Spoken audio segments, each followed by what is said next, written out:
Hey there, I've got a couple of quick tips on dealing with graphics when you're working in Microsoft PowerPoint.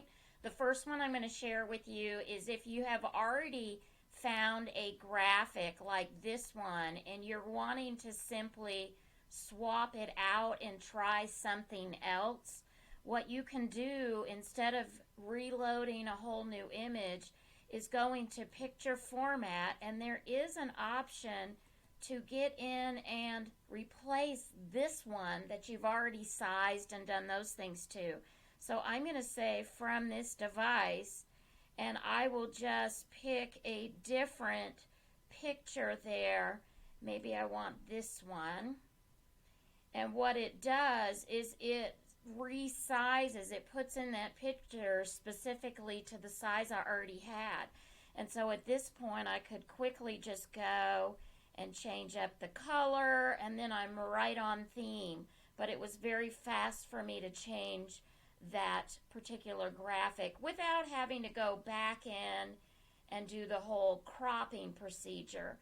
And by the way, if you have cropped an image and you don't like exactly how it positions, let's say I want that one a little higher to get the calendar higher, then I just adjust in that cropping mode, and then I'm able to get that one done. Now the other one I would have you do here is that, did you know you could change the shape? So if you already have put in a graphic like a shape, there is also a change the shape option. And so I can get in here, and let's say I take that kind of that rectangular with just the point and make it a true arrow.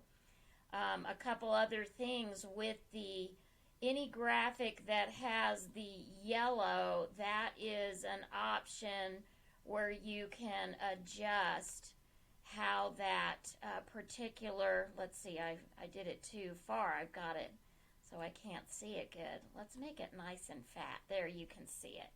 So this yellow handle allows me to change the width of that part of the arrow, and this yellow handle allows me to change it there. But what you saw me do first, I made it so fat you couldn't tell it was any different. So you also might not like the way my text got positioned there. Just know that you can go back to the Home tab and use your regular alignment buttons if you wanted to adjust that. And I think that will really help you. If you've already got the graphic in there, just click on it, go to the format for that option, and look for the options to change or swap out those different designs rather than go back and start fresh with a brand new one. Hope that helps.